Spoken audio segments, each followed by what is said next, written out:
How to fix sound problem easy and fast on any Android phone. Hello guys, so in today's video I'm going to show you how to fix sound problem easily and fast. So please keep watching until the end. First step you have to do is go to the settings and then scroll down and go to the software or the system option down here. Click on it and then go to the software update and make sure that you have the latest version. If you don't, all what you have to do is click on up to date.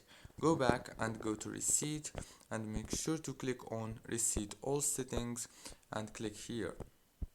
Go back and this time you need to go to the sounds option as you can see here, and after you go to sounds, go to default volume button control, click on it and make sure to choose media volume and then click cancel, and this time click on do not disturb and make sure to turn it off and go back again.